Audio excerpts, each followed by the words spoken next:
Gracias por acompañarnos en esta transmisión. Antes de comenzar, querríamos compartir contigo algunos materiales sobre el tema de hoy que podrían resultar de interés. En el chat te vamos a dejar los enlaces. Primera llamada.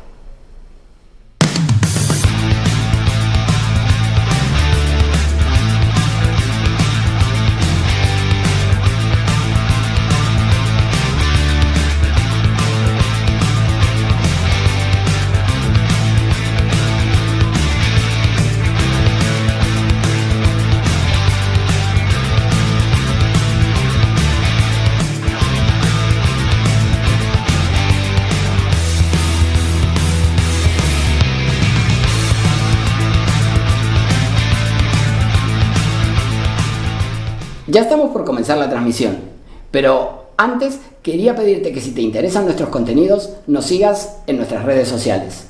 En el chat vas a encontrar los enlaces. Cuando regreses, estaremos comenzando. Segunda llamada.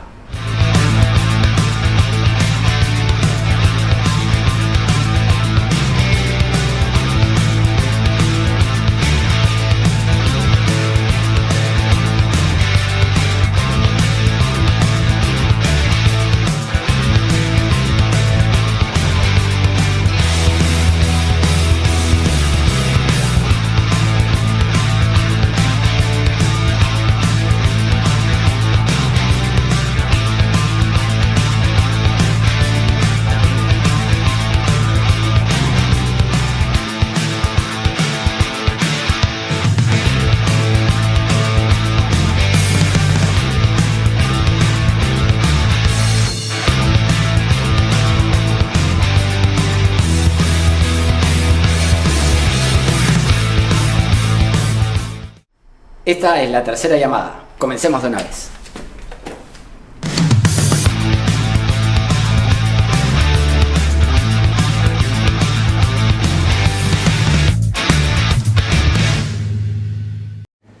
Hola, ¿qué tal? Muy buenas tardes, ¿cómo están ustedes? Comenzamos un nuevo programa de la segunda temporada de El Constitucional, que se transmite a través de nuestra página de Facebook, Omar.Sar, por televisión abierta a través de Onda Digital, canal 18.4 en Lima, por Cable Más, canal 791 y a través de la plataforma de LP Pasión por el Derecho, que es una entidad de referencia jurídica y brinda capacitación a miles de profesionales.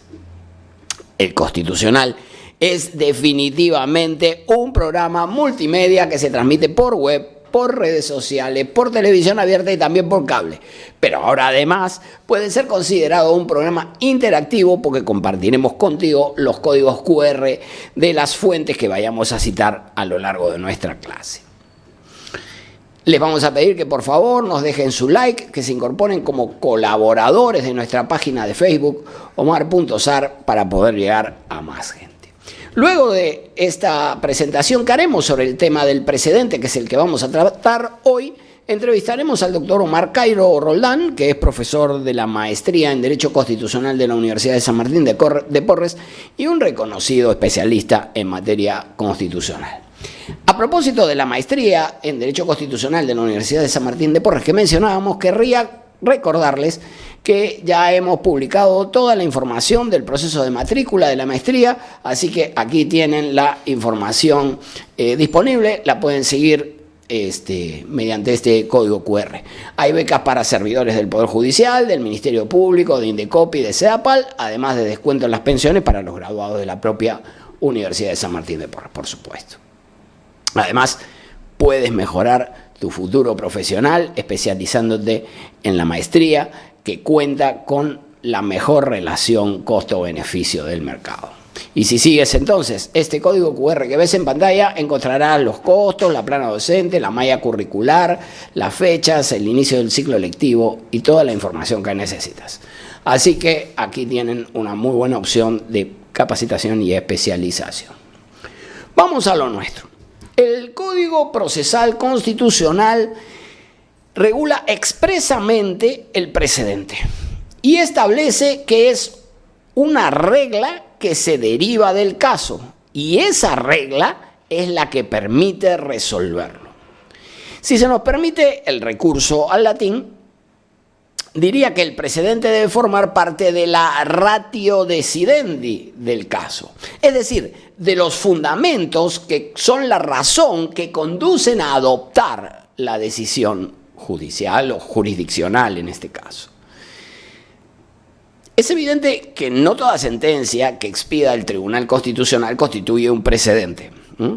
Es decir, una regla que indique una resolución para los casos sucesivos que tenga carácter obligatorio. Como mucho, podrá ser considerada un criterio persuasivo. Si es una sentencia aislada, es al fin y al cabo una sentencia del Tribunal Constitucional, fija una interpretación sobre el asunto, pero no es una interpretación vinculante. Así que no cualquier sentencia que expida el tribunal será un precedente.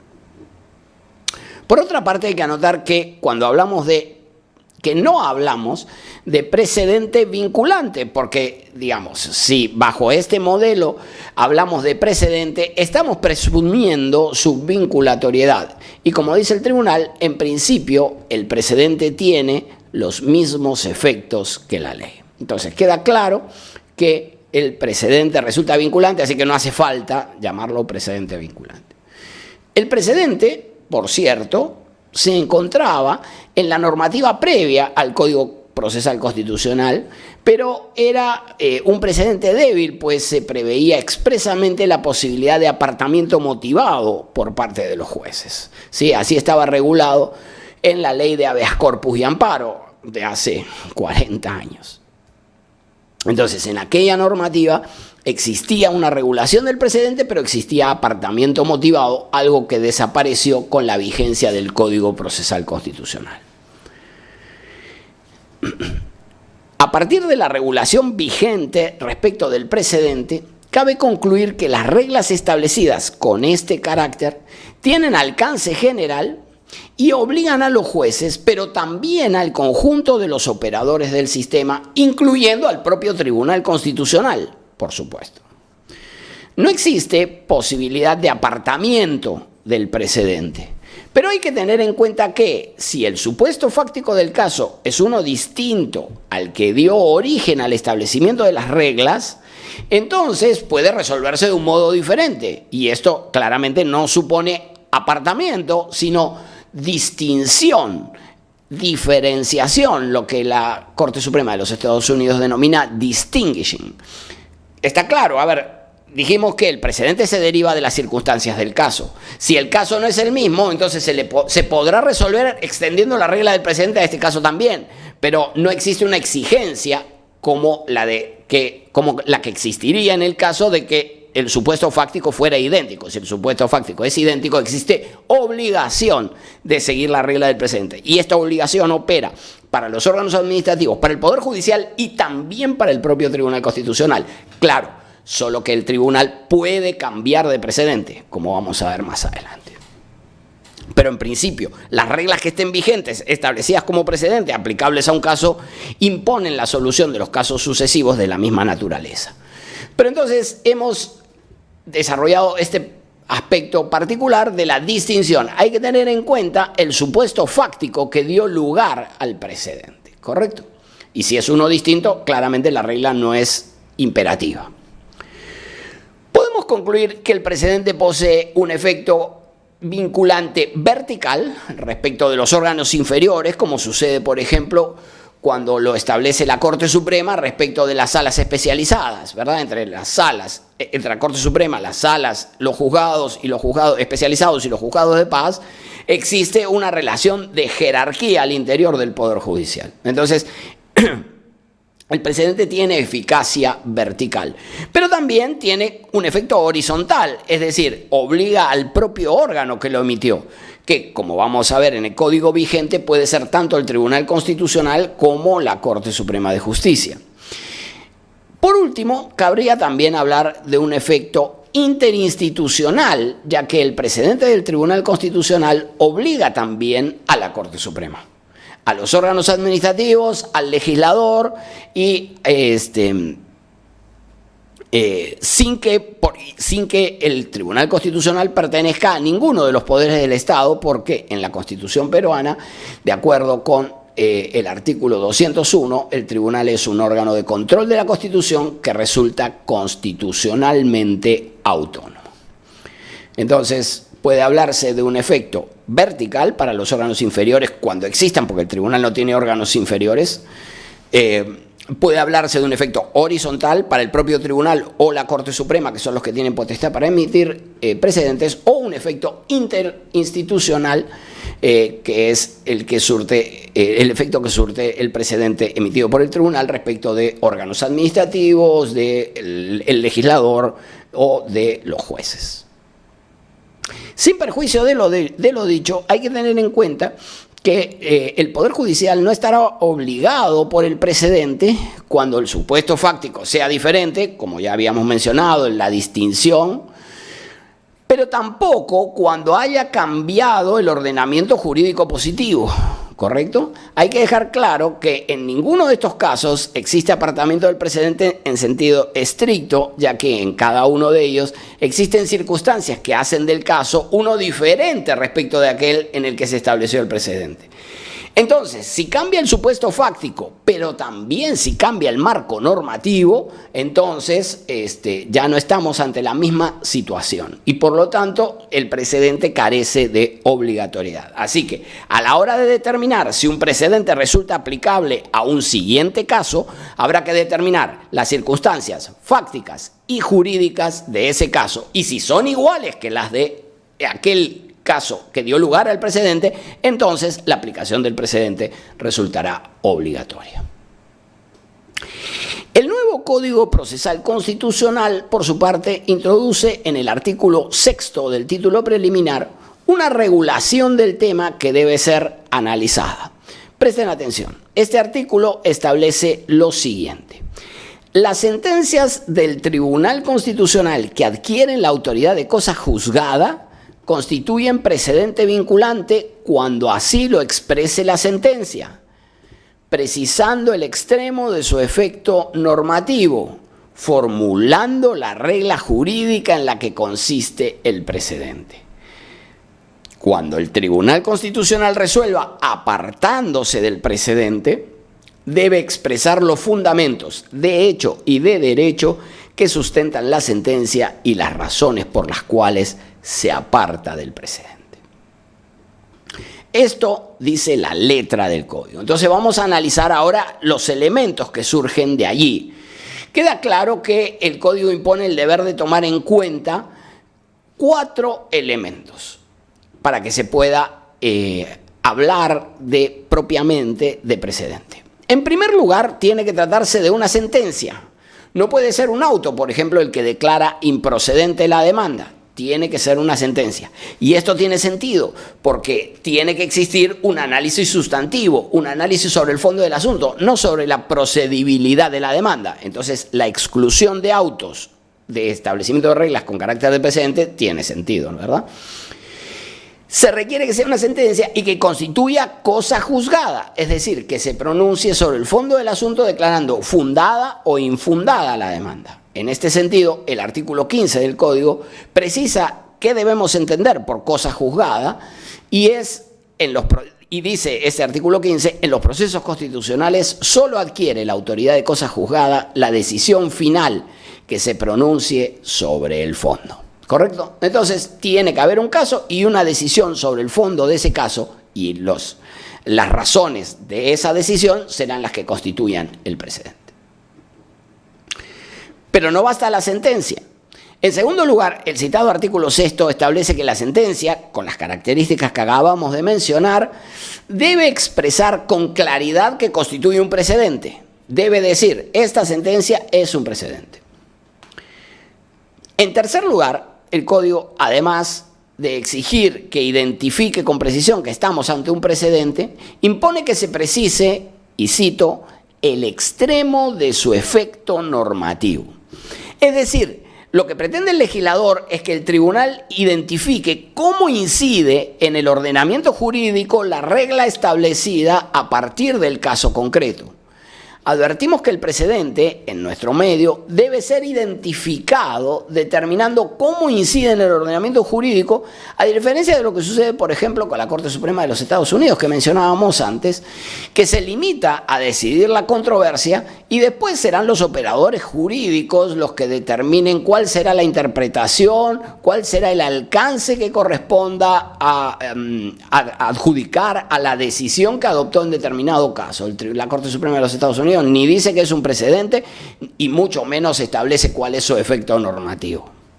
Sencillamente resuelve el caso, ya verán los operadores del sistema las consecuencias que extrae. Y si luego la Corte Suprema está en desacuerdo con las consecuencias extraídas, corrige esa interpretación en un caso sucesivo. En el código, en cuarto lugar, y esta es una novedad absoluta introducida por el nuevo código vigente, se introduce este aspecto no previsto hasta ahora. El tribunal tiene el deber de formular, dice la disposición que acabamos de leer, la regla jurídica en la que consiste el precedente. Es decir, ya no basta con identificar a los precedentes remitiéndose a los fundamentos de las sentencias, como ha hecho en muchos casos el Tribunal Constitucional. Ha dicho que esta sentencia tiene carácter de precedente y el precedente está constituido por los fundamentos X y Z de esta resolución. ¿Correcto? Había un precedente establecido por remisión de los fundamentos, ¿verdad? Ahora ya no bastaría con eso, porque el código, además de identificar el extremo de su efecto normativo, cómo incide, exige que el tribunal formule la regla. Estamos cada vez con mayor exigencia de precisión a cargo del Tribunal Constitucional. Ya no basta con identificar a los precedentes remitiéndose a los fundamentos y se requiere redactar específicamente cuál es la regla que se deriva del caso. Establecer una regla con carácter de precedente, de acuerdo con el reglamento normativo del Tribunal Constitucional, requería 4 votos y ello resultaba conforme con la ley orgánica, porque la ley orgánica establecía que se requerían 5 votos solo para estimar la demanda de inconstitucionalidad o para declararla inadmisible. El nuevo código, en cambio, altera esta situación y establece que para crear, modificar, apartarse, dejar sin efecto un precedente vinculante se requiere la reunión del Pleno, por supuesto, y el voto conforme de 5 magistrados. Entonces, aquí tenemos otra novedad introducida por el nuevo código. Incide sobre lo reglado en el reglamento normativo del tribunal. Para adoptar un precedente se requerirá ahora 5 votos conformes.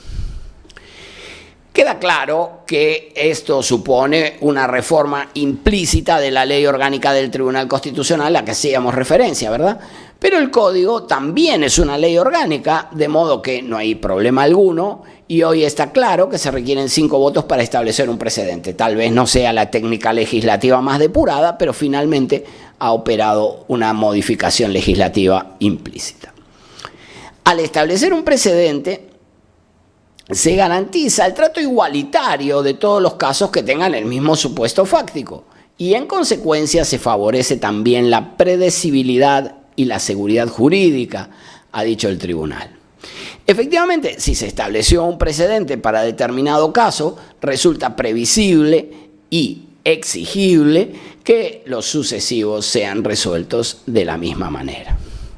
Sin embargo, hay que tener en cuenta que el Tribunal Constitucional no posee la facultad de emitir un precedente cuando lo crea conveniente, así como el legislador aprueba leyes para regular las situaciones jurídicas que crea, sino que existen determinadas circunstancias en las que se puede recurrir al establecimiento de reglas con carácter de precedente. ¿Y cuáles son los casos en los que el tribunal puede emitir un precedente?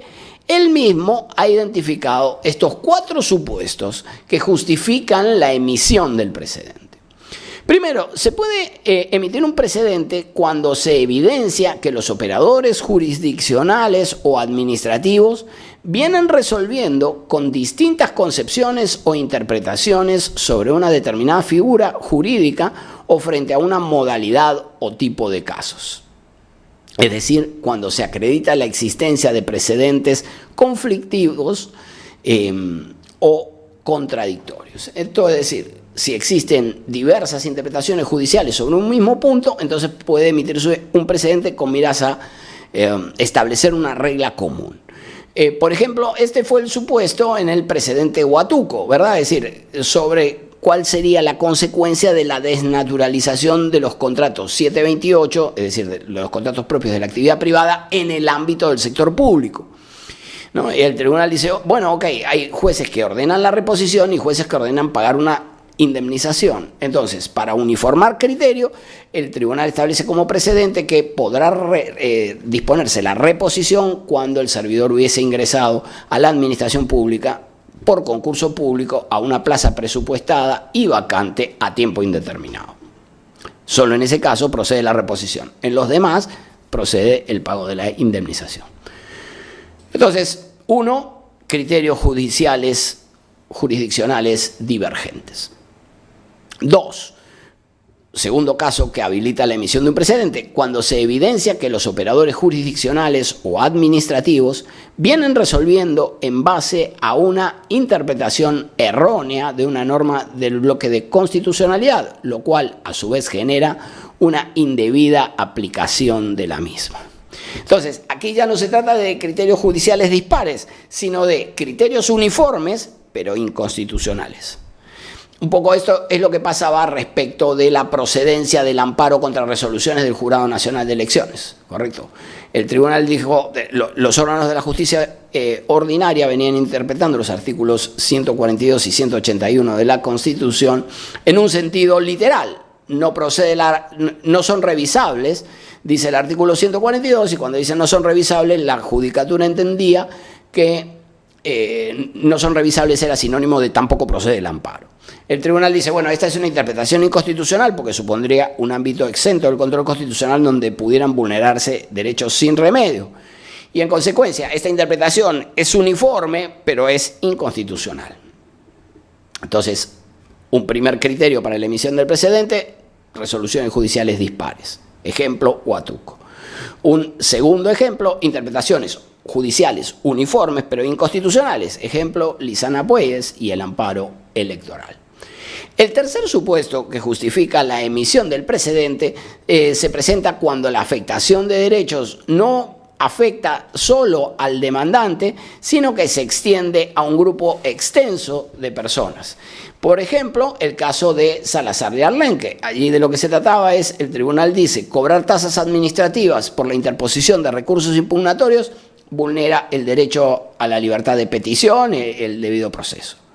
En consecuencia, si vulnera este derecho, lo vulnera en el caso del demandante y en cualquier otro caso. Por lo tanto, a fin de extender el efecto de esta sentencia y que se dejen de cobrar tasas administrativas por la interposición de recursos administrativos, entonces establece esta regla con carácter de precedente. Entonces, el tercer supuesto es la afectación general y el ejemplo es el caso de Salazar en 3741-2004 amparo.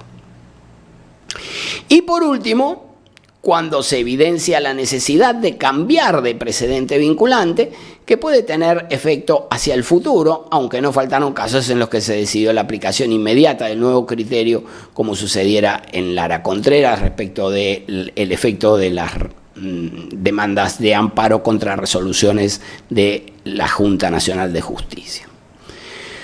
Entonces, 4 supuestos que justifican la emisión del precedente: interpretaciones judiciales dispares, interpretaciones uniformes pero inconstitucionales, afectación general o cambio de precedente.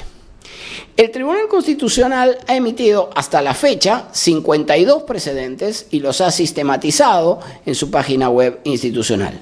Podrán acceder a todos ellos a través de este código QR que presentamos aquí y más temprano en un post de Facebook, de nuestra página de Facebook, Omar.Sar, compartíamos también el enlace que conduce a todo el listado de los precedentes que se han emitido hasta la fecha. Por último, corresponde diferenciar el precedente de la jurisprudencia. Esta última, la jurisprudencia, es la doctrina que desarrolla el Tribunal Constitucional a partir de un criterio reiterado, un criterio interpretativo que resulta reiterado.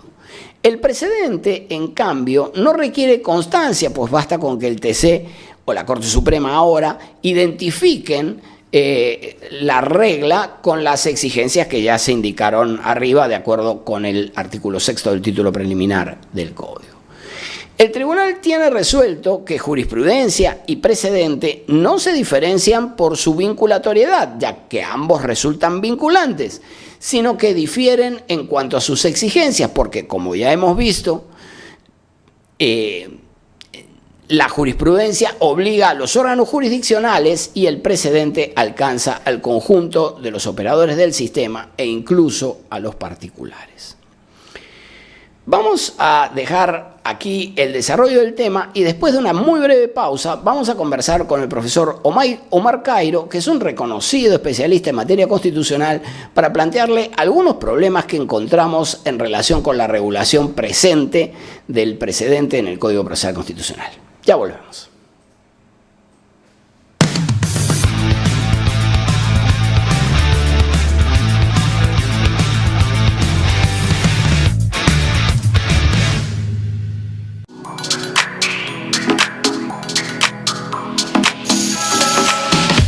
Hola, soy Adelaida Noriega Cabrera. Recuerda que tienes una cita íntima conmigo, pero ahora en un nuevo horario, los días lunes de 7 a 8 y los jueves de 8 a 9 de la noche. Déjame tus inquietudes, tus preguntas al WhatsApp 9999-03150. No te olvides, tenemos una cita íntima.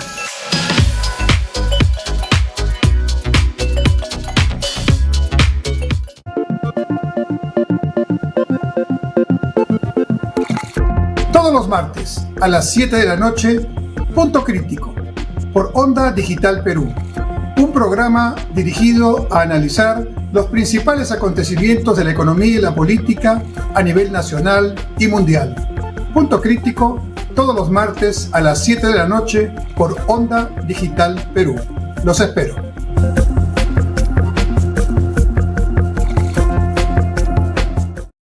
Algunas veces es formal, otras es más casual. A veces es pícaro, pero siempre muy entretenido. Por fin es hoy, con Hamilton Segura. Por Onda Digital Perú, canal 18.4. También por Cable Más, canal 791 y por Facebook.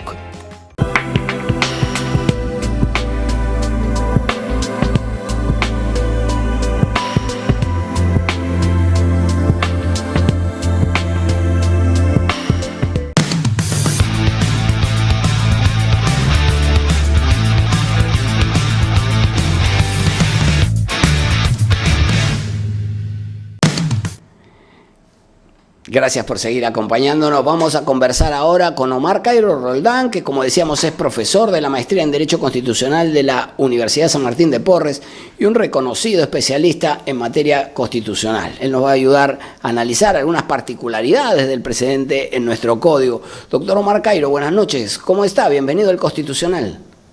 Omar, ¿cómo estás? Qué gusto de verte después de tiempo. Aquí andamos haciendo esta nueva aventura.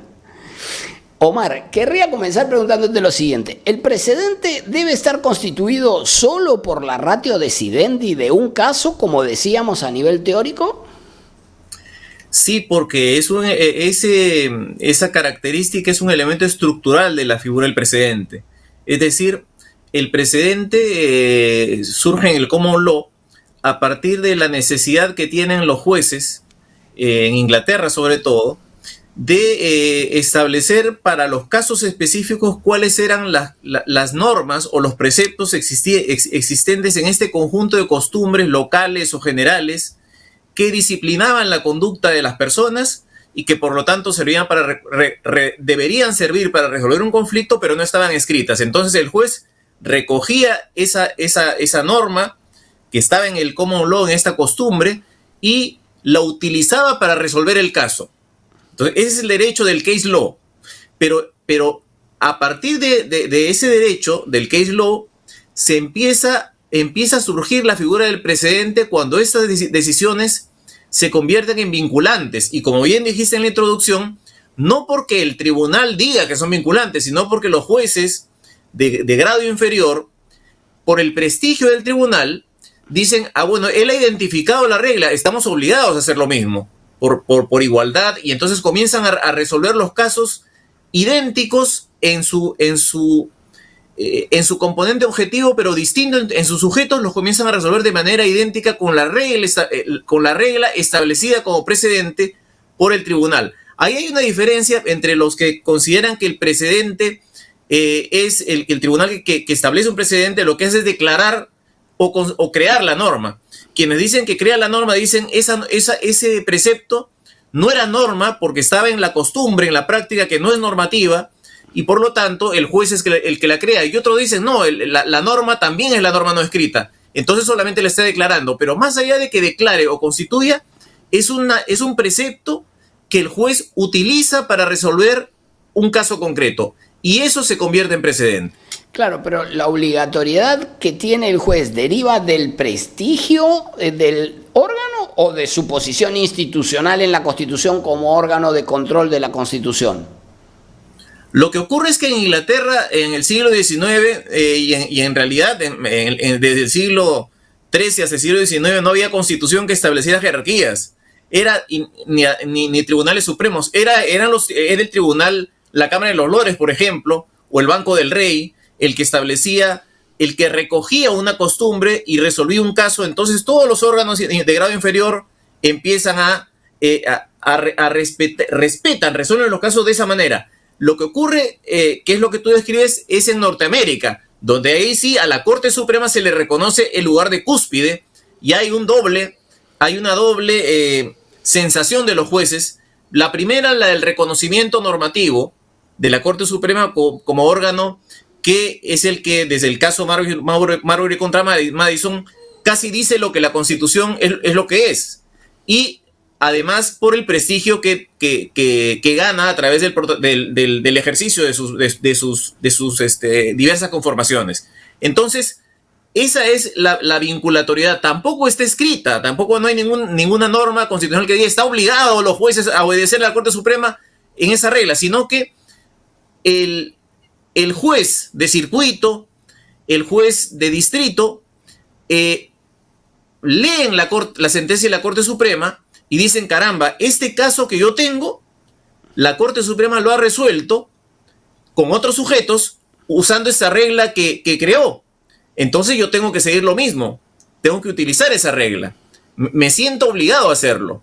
Y así se va generando esta sensación de obligatoriedad en los jueces y se va consolidando luego como una arbitrariedad no seguir el precedente. Claro. Y en nuestro medio, ¿cómo lo ves, Omar? Porque, digamos, por ejemplo, en este momento hay relativa paz, ¿no? Pero hubo momentos de conflictos de alto calibre, ¿no? Por ejemplo, entre el Tribunal Constitucional y el Jurado Nacional de Elecciones en el año 2006 respecto de la procedencia del amparo electoral. Entonces, ¿es obligatoria y vinculante el precedente del Tribunal Constitucional? Lisana Puelles, estoy pensando en ese caso específico, por el tema del amparo electoral, y obliga a los órganos jurisdiccionales, como por ejemplo el órgano en materia electoral, el Jurado Nacional de Elecciones. Sí, porque yo creo que los precedentes se fueron consolidando como vinculantes cuando se estableció, o mejor dicho, se convirtió esta actitud de seguirlos, de utilizarlos por el prestigio y por la posición, se convirtió en una regla ya. Y es arbitrario, como tú dijiste, no utilizar el precedente. Yo puedo hacer el distinguishing, decir, este caso no encaja en el precedente, pero ahí no lo estoy transgrediendo. Pero lo que no puedo hacer es decir, apartarse. Exactamente. Entonces, ya se establece como obligatorio, aun cuando las normas escritas que lo dicen sean muy genéricas en el common law e inexistentes en el common law norteamericano e inexistentes en el common law inglés. En el Perú, en cambio, está expresa la indicación de que es obligatorio el precedente. Y además, creo que por razón de competencia material, cuando estamos ante un asunto de materia constitucional, el órgano supremo que establece el precedente y vincula de manera vertical, con eficacia vertical, a los tribunales inferiores o a cualquier otro tribunal de otra institución jurisdiccional como es el Poder Judicial, es el Tribunal Constitucional, salvo en la acción popular. Bueno, es la única materia ahora vamos a eso, dejémoslo aparte. Me interesaba lo que tú decías sobre el precedente como una regla tradicional, ¿no? Lo que pasa es que en nuestro sistema el código le impone al Tribunal Constitucional y a la Corte Suprema, cuando emitan precedentes, precisar el extremo de su efecto normativo. Uno, eso ya estaba en el código anterior. Y el código nuevo le añade además formular la regla jurídica en la que consiste el precedente, es decir, le impone cada vez más precisión normativa, ¿no? Sí, yo creo que eso ha sido hecho como un intento, no sé si del todo exitoso, para corregir una situación que era bien grave. El Tribunal Constitucional lo que había interpretado el enunciado normativo del título preliminar del Código 2004, que cuando le decía que debía expresar que la sentencia constituye precedente, el tribunal entendió lo siguiente: yo emito una sentencia que se trata de libertad de expresión y por ahí hago reflexiones sobre derecho al referéndum, entonces voy a precisar que esa reflexión es precedente. Y bueno, para resolver un caso de libertad de expresión no puede ser ratio decidendi una reflexión jurídica sobre el derecho al referéndum. Y el caso Huatuco que tú has mencionado es un ejemplo específico de esto. ¿Qué pasa en el caso Huatuco? En el caso Huatuco, la señora Huatuco está contratada, está trabajando bajo contrato modal a plazo. Entonces ella dice, sí, pues, pero me han venido tratando... suplencia. Me han venido tratando como duración indeterminada, por favor reconózcame porque eso ya se desnaturalizó. Y en efecto, en términos generales, aparentemente tiene razón, porque por primacía de la realidad, si ella marca tarjeta, le ponen horario, refrigerio, todo, es una trabajadora. Lo que ocurre es que el tribunal dice, acá hay una cuestión importante, ojo, no dice importante para resolver el caso de la señora, dice importante, y es importante. ¿Qué pasa cuando un contrato modal se convierte en de duración indeterminada, pero esto ocurre en la administración pública? Resulta que eso permite que entren personas a la administración pública sin concurso, lo que vulnera la Constitución que remite a la ley que exige concurso. Y dijo, establezco como precedente que los contratos modales de la administración pública no pueden convertirse en indeterminados porque eso, aunque se desnaturalicen, porque eso va a transgredir la Constitución. Me parece interesante la reflexión, pero ¿sabes cómo resuelve el caso de la señora Huatuco? Infundada la demanda porque usted era suplente y ya regresó el titular. O sea, la regla que estableció no le sirvió para resolver el caso de la señora. ¿Te das cuenta? Entonces, claramente, eso no puede ser precedente. Claramente. Eso no puede haber salido con un auto de improcedencia. Exactamente, o no sé, pero esa reflexión muy interesante no era necesaria para ese caso. Y lo que es precedente siempre es lo que es indispensable para resolver ese caso, aun cuando no se aplique ese caso, sí, porque ahí tienes el overruling prospectivo. Por ejemplo, este caso es tan dramático que yo tengo que decir cómo se resuelve en el futuro, pero no ahora porque los protagonistas no lo supieron. Claro. Pero siempre tiene que estar referido al caso. Eso es el ABC de la técnica del precedente. Claro. Entonces el tribunal no es la primera vez que hace esto. El tribunal crea reglas a partir de que ve un caso y de que está conociendo un caso y resulta que hay instituciones afines, figuras que se vinculan y que no tienen que ver, que no son materia del caso, y establece reglas y dice como tú afirmabas, de repente, por ejemplo, a mí me despiden de mi trabajo, gano el caso y el tribunal dice fundada la demanda y son presentes vinculantes los fundamentos 1, 15, 85, 40, 145, que son cualquier tema relativo a pensiones, a estabilidad laboral absoluta, relativa, pero no la razón por la que yo gané. ¿Te das cuenta? Sí, claro. Es decir, tú tienes una mirada estricta sobre el alcance del precedente, ¿no? Ahora bien, ¿puede establecerse un precedente y establecerse por medio del precedente puede hablarse de un poder normativo general? Es decir, ¿tiene el Tribunal Constitucional un poder normativo general? Así lo ha dicho, ¿no?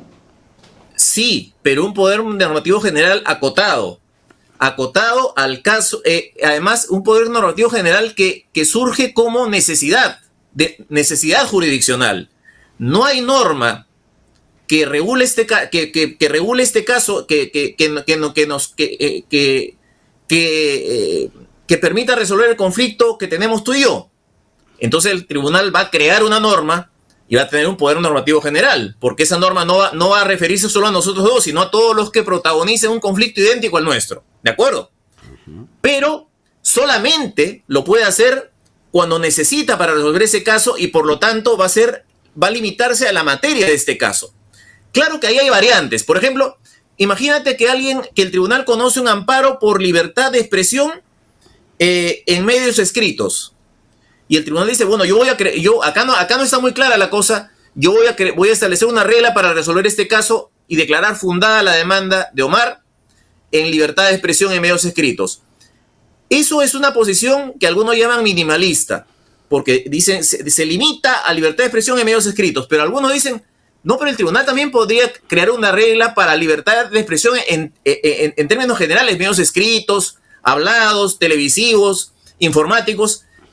Y algunos dicen que eso desborda su atribución normativa propia del presidente. Pero en todo caso, creo que con maximalismo o con minimalismo no puede salirse del caso. Y esos son los límites que tiene como poder normativo el TC cuando crea o deroga un precedente. Ahora bien, vamos al tema de la Corte Suprema, porque el nuevo código introduce la votación y introduce también la posibilidad de que la Corte Suprema en acción popular establezca reglas con carácter de precedente. Ahora bien, mi pregunta era la siguiente: ¿puede establecerse un precedente en un proceso de control abstracto de constitucionalidad de las normas como es el proceso de acción popular? Bueno, es muy difícil de vislumbrar un supuesto así porque estábamos viendo, por ejemplo, un ejemplo en el cual tú y yo tenemos un conflicto con relevancia jurídica y el tribunal lo resuelve de una manera y dice, para todos los casos iguales al conflicto de Omar y Omar, de nosotros dos, esta regla se aplica. Pero en el proceso de abstracto, ¿cuál es el conflicto? ¿La Constitución o la ley y el Decreto Supremo 45? Ese conflicto ya no se va a repetir. Entonces, ¿para qué el precedente? Si el precedente es para casos nuevos con sujetos distintos. Claro. En el caso del control abstracto, el caso es si el decreto 45 guarda conformidad con la Constitución o con la ley. Resuelto eso, ya nunca más se va a presentar ese conflicto. Sí, pues. A ver, sin embargo, en 1/2010, conflicto de competencia, el tribunal ha establecido reglas con carácter de precedente y también en algún aislado caso de inconstitucionalidad se han establecido reglas con carácter de precedente. Pero lo que, independientemente de esta práctica, no pareciera ajustarse muy bien. Los casos de procesos orgánicos no parecieran ajustarse muy bien a la teoría del precedente, ¿no? Exactamente, porque el precedente es establecer una regla para este caso y para casos futuros. No es crear una regla que le sirva a la sociedad independientemente de lo que pase con este caso. Es una regla que le sirve a la sociedad, pero primero le sirve este caso. Claro. Y a este caso de manera decisiva. Claro. Y si, porque además esta habilitación a la Corte Suprema de establecer precedentes abre un eventual escenario de conflictos. ¿Cómo se resolverían los conflictos que pudieran existir entre el precedente que establezca la Corte Suprema en un proceso de control abstracto y el que establezca el Tribunal Constitucional en otro, como en el proceso de inconstitucionalidad? Sí, yo creo que no. Si se utiliza el precedente con los elementos propios de la técnica del precedente, ese conflicto nunca se va a dar. Porque nunca vas a tener una discusión respecto en términos abstractos, respecto de la validez jurídica de un decreto supremo en el Tribunal Constitucional. Que ese sería el caso futuro idéntico al del precedente establecido en la sentencia suprema de acción popular. Entonces nunca el tribunal ni va a transgredir el precedente ni lo va a observar porque no va a conocer casos idénticos. Claro, pero sin embargo podría, digamos, yo no descarto un potencial escenario de conflicto cuando entienda que desafía el precedente que el Tribunal Constitucional hubiese establecido, una interpretación de un reglamento electoral, por decir algo, pensando en el viejo conflicto electoral que ya no es conflicto, ¿no? Es decir, es un asunto ya superado, pero digamos, pensando en aquel escenario, ¿no? Bueno, si es que el tribunal hubiera interpretado un reglamento electoral en un proceso y esa interpretación hubiera sido reglamento, ¿no? Pero digamos, y el tribunal hubiese establecido un precedente como el de Lizana respecto de la procedencia del amparo contra resoluciones del Jurado Nacional de Elecciones. No, pero lo que ocurre en el caso de Lizana es que el competente es el Tribunal Constitucional porque es amparo. Ahí no hay acción popular. Ahí la Corte Suprema puede decir lo que sea, pero no cambia. O sea, es competencia neta del tribunal. Lo que me refería es si había una acción popular contra un reglamento, que es el ejemplo que pusiste al inicio. Y el tribunal en un proceso de amparo, por ejemplo, interpretó ese reglamento y esa interpretación le sirvió de ratio decidendi para efectos de resolver el amparo. La pregunta es cómo queda la Corte Suprema en una acción popular cuando tenga que... Exacto. Lo que ocurre es que en ese caso la interpretación, en ese caso va a haber una obligatoriedad y es muy preciso la diferencia que existe, pero no por precedente, sino por artículo 7 del título preliminar que dice: los jueces interpretan las leyes o toda norma con rango de ley y los reglamentos según las leyes y principios constitucionales conforme a la interpretación del TC. Está obligado porque es una interpretación del TC el Poder Judicial, pero no porque sea un precedente. Claro, pero es que esta interpretación, este deber interpretativo del Poder Judicial tiene relación con la jurisprudencia constitucional y por eso decíamos, la jurisprudencia del Tribunal Constitucional, no cualquier... A ver, estamos de acuerdo en que no cualquier sentencia del Tribunal Constitucional es un precedente, claramente. No, claro, tiene que ser su ratio decidendi y además haberlo dicho. Correcto.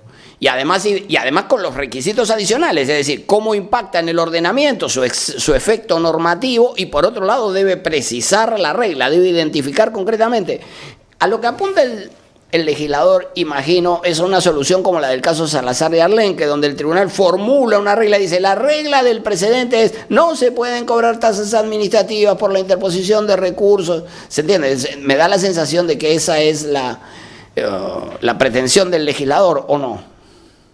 Bueno, en tanto traduzca lo que es ratio decidendi en norma general aplicable a los otros casos, enhorabuena. Es decir, es una intención didáctica. Lo que no puede hacer es convertir en ratio decidendi lo que no es ratio decidendi. Perdón, sí, en convertir en precedente lo que no es ratio decidendi. Mientras conversábamos, estaba buscando el proceso de inconstitucionalidad donde el tribunal establece el precedente, que es en el 30/2005. Y lo que está discutiendo es la constitucionalidad de una ley X y el precedente se refiere a las sentencias interpretativas. No, imagínate. Sí, claro. Es decir, este es el precedente que está en una norma, en una sentencia de inconstitucionalidad. En